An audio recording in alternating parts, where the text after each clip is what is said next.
Olá, amigos, estamos começando mais uma edição do programa Direito e Cidadania. Recebendo um amigo, colega dos debates da cultura, meu querido amigo Altair de Marco, deixar um abraço lá para o pessoal da rádio. Rubens Forte, jornalista, bem-vindo mais uma vez pela primeira vez no meu programa. Com muito prazer, Walter. Lá na rádio nós costumamos fazer nossos debates e aqui é a primeira vez que eu tenho a honra de participar do programa do Walter, que sempre é muito objetivo, sempre tem grandes entrevistas. Acabei de fazer elogio às entrevistas com os médicos que ele costuma fazer, muito sensacional. Rubens, rapidamente, vamos falar um pouquinho da sua carreira, quem não conhece o Rubens, né? Trabalhou aí muitos anos, depois foi fazer comentário de televisão, né? Eu trabalhei 40 anos no Porto. Eu entrei no Porto e lá fiquei. Como eu tive 5 filhos, né, você precisava ter um segundo emprego. O Porto não era ruim, mas precisava trabalhar e fui ser jornalista.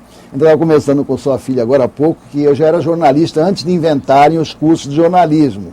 Tanto é que eu fiquei jornalista profissional sem diploma, apesar de ser amplamente favorável a jornalistas diplomados. Eu acho que é um erro que os jornalistas, seja aceito jornalistas sem diploma.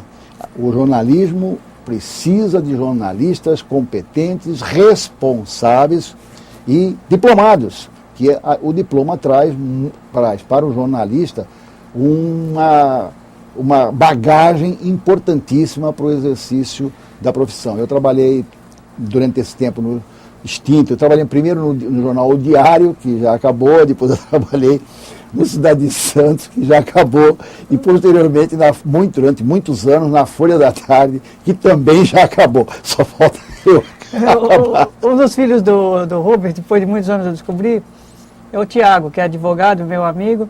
E naquela época que ele saiu da antiga Procuradoria, hoje Defensoria, eu não tinha como pagá-lo. Agora também não tenho, Tiago, porque agora o honorário subiu muito. Por sinal, ele hoje ele está no Rio de Janeiro, a trabalho, a serviço. E o Tiago é o meu filho número 5. Eu tenho mais 4. É o caçula. O caçula. O caçula, aliás, todos eles são excepcionais. Tem, inclusive, só uma filha, que mora nos Estados Unidos, que esta semana está aqui, vai passar 15 dias em Santos, aqui fazendo uma visita para a família. Tá certo. Rubens, fala a questão do jornalismo, eu sei que você tem um cuidado muito grande. Você tinha um quadro que você tinha liberdade de falar. Sim, dava opinião. Sempre. Né? Então tem que ser tem o âncora, tem aquele comentarista, mas tem que ter uma responsabilidade jornalista. Ele não pode falar o que ele quiser, o que ele tiver vontade, se ele estiver com raiva da família, tiver brigado com a sogra, porque ele está entrando na casa de uma outra pessoa que não sabe como é que vai receber aquela imagem e aquelas palavras, não é isso, Rubens? Exatamente. Daí vem que o jornalista precisa estar preparado para transmitir aquilo que é do interesse do espectador ou do ouvinte, no caso da rádio, sem se deixar influenciar, como você acabou de dizer muito bem, sem se deixar influenciar pelo fato de que ele pode estar de mau humor, ele pode ter um problema sério, e nada disso pode influenciar no objetivo principal do jornalista, levar a notícia, a informação limpa para quem está do outro lado, ou da câmera, ou da rádio, né? E quem escreve pior ainda, né? A gente vê hoje na internet, faleceu fulano.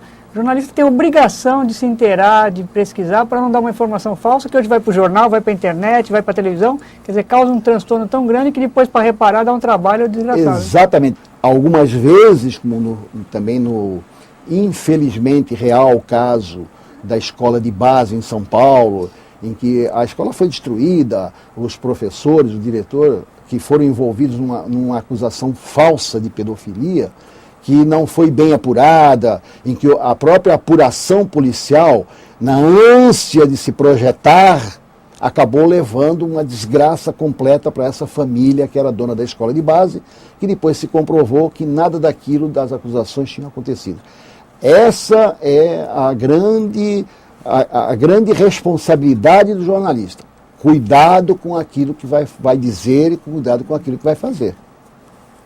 Rubens, outra questão importante, humor na questão do jornalismo, você que participa de programa de TV, é diferente de rádio, óbvio, você atinge um outro público. Tem coisas que você não pode ter bom humor demais na questão, senão você desmerece a matéria. E tem que saber o que vai colocar de bom humor para também não se tornar um humorista e não um transmissor de uma reportagem, às vezes, importante, né? O humor eu sempre tentei fazer, acho que é espetacular. Já na época do Império, o nosso imperador Dom Pedro II, que era um homem muito esclarecido, temia muito mais os humoristas do que os adversários políticos. Porque os humoristas, às vezes, naquele tempo ainda não tinha tanto, era no lápis. Então, as revistas humorísticas eram muito mais importantes para enfrentar o imperador do que realmente até a própria crítica, até os próprios escritores, até o jornalista que escrevia muito bem. Então o humor tem uma força muito grande e precisa ser bem feito. O humor tem que ser muito cuidadoso para ser bom, para ser um humor de qualidade. Porque o que se vê muito hoje no humor é a apelação. Infelizmente, e hoje em dia, além da apelação ao mau gosto, há aquelas pessoas que fazem, não é que seja politicamente incorreto, é que é sem graça, são coisas tristes até. Você às vezes fica vendo um programa de humor na televisão, já tenho visto aí, famoso, a produção é caríssima, gastam-se guarda-roupas impressionantes, não tem a mínima graça. Pelo contrário, algumas vezes são coisas absolutamente desprezíveis. Apelam para problemas ou porque é gago, ou porque é quebra-mão, ou porque isso, ou porque aquilo, o que é de péssimo gosto.